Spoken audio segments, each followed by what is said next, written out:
Hello and welcome back to the channel of nonsense. Yes, we are back, and we're back with a bang. We're back with a Porsche. Admittedly, it's an SUV and it's got a 4-cylinder engine, but stay here and watch the video because this is actually very exciting.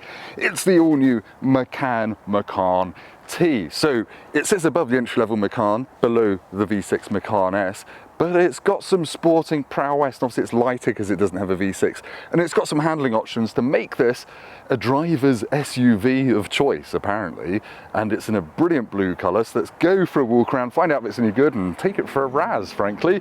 Let's get cracking. I'm very sweaty. Yeah.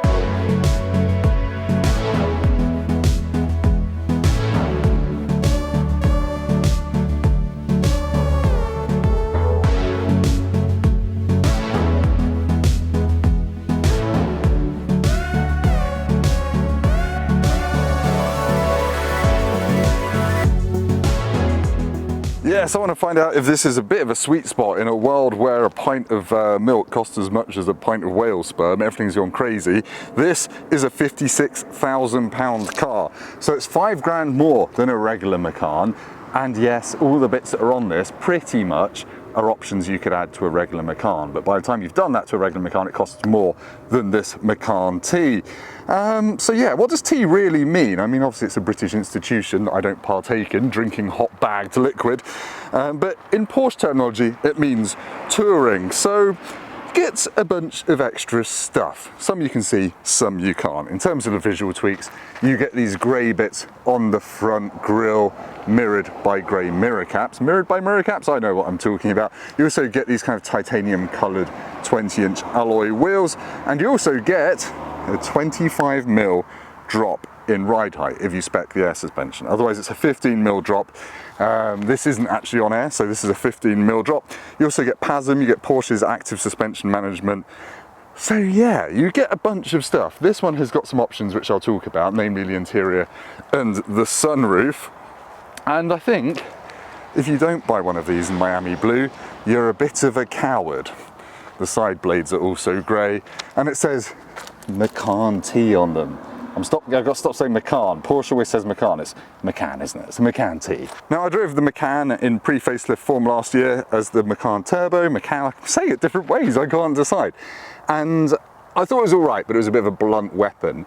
This has got 60 kilos less over the front axle because it's a 4-cylinder, so we'll see if that sharpened things up. You open the boot by pressing this little square nipple there. As standard, you get all of my crap in the boot. You get 488 litre space, which does make it a pretty practical SUV for fitting buggies and family stuff in. And the back seat space is reasonable, if not amazing, from memory. That's in my driving position there. I'll quickly hop in. And yeah, is a wee bit cramped. My knees are almost touching that. That does go forward a bit, I think, when I turn it on, but it's not the roomiest SUV in the back, and because I've got the optional panoramic sunroof, my head well and truly hits the ceiling. So yeah, it does feel a little bit old in here despite the facelift, and I'll show you up front because it's been modernised up there, but not quite as much as I think Porsche should have done. They've done a semi. So when the Macan was facelifted in 2021, it got a few interior tweaks, because one of my whinges was how old-fashioned all the buttons down the middle looked. They've gone, the physical buttons, and they've been replaced with these haptic ones, which is fine. It does really smarten things up. You've got Porsche's brilliant infotainment system, which has wireless Apple CarPlay. Sport Chrono Pack is standard on the Macan T, so we'll talk about performance in the driving bit, but that drops 0 to 60 time over a regular Macan by 0.2 seconds, despite the fact they've got the same engine. One thing I think Porsche's missed out on is not giving it a digital dash. I know Porsche isn't really in the business of full digital dashes, but that just looks a bit old-fashioned, and sorry for all the smegma on my camera lens. There we go. But yeah, it looks nice in here. The steering wheel's a joy to hold. It's nice and small, and it feels posh, as you would expect for a Porsche. Posh like a Porsche. But yeah, let's head out on the road, drive it, and see what a 4-cylinder SUV really feels like with a Porsche badge on it. Does it feel special? Right, let's take the Macan T for a drive. I'm on the hottest day of the year and I can't have the aircon on because otherwise you can't hear me. So do forgive me if my forehead starts doing a good impression of Niagara Falls halfway through this.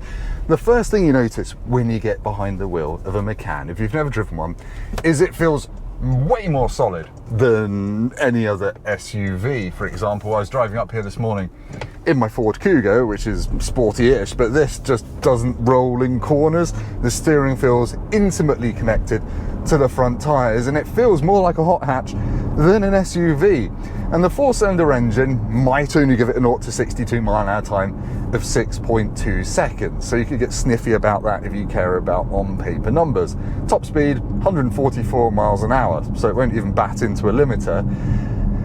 It's not that quick. I put my foot down, it goes, but it goes with the angry growl of a hot hatch. It's got that Volkswagen Group 4-cylinder engine that does sound like it's in a Golf GTI. It doesn't sound all that exotic.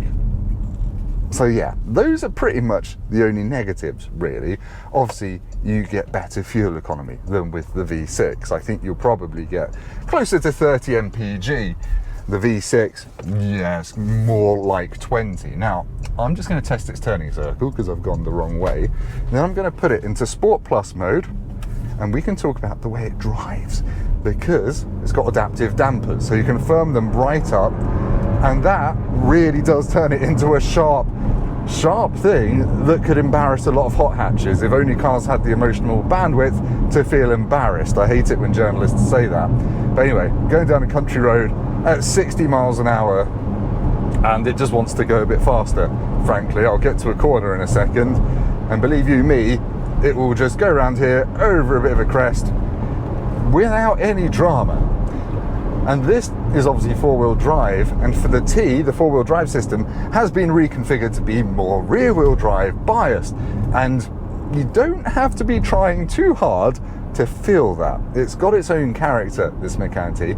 On boost, kind of part throttle, out of a roundabout, in Sport Plus mode, you'll feel the back end starting to push wide. It won't actually do a drift, but you get the sense through your bum that this is more rear-wheel drive than a regular Macan, or pretty much any SUV this side of an Aston DBX. So I really like it.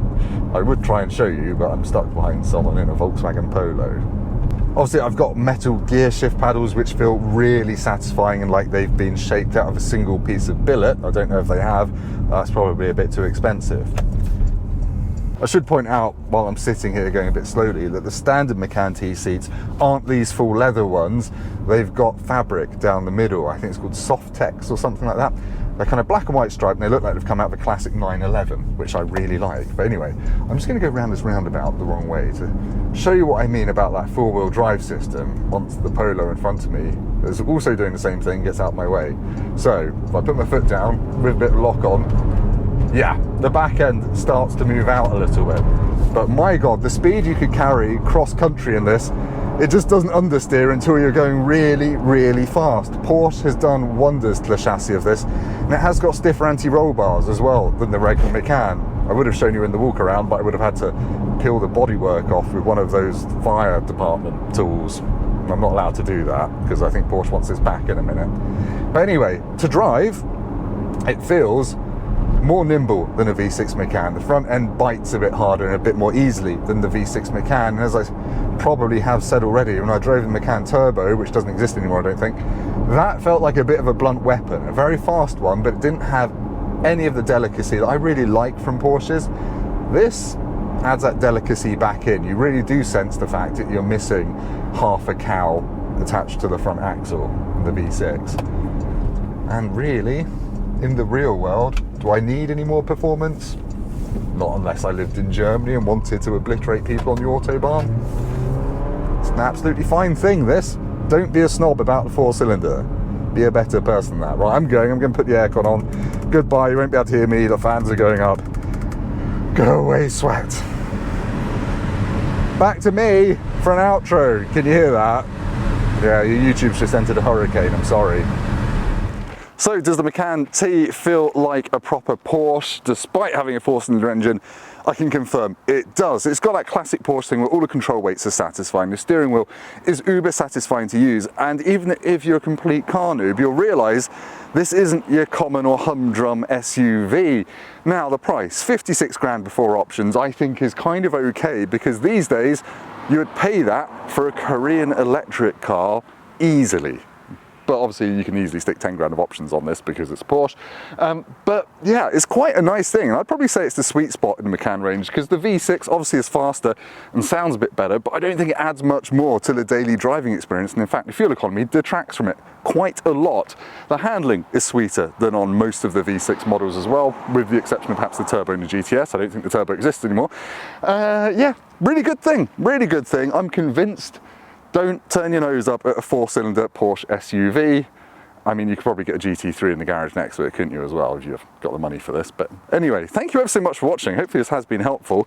I'm going to get bitten by a snake now, so please like, comment and subscribe in my memory, and I will see you next time. Goodbye.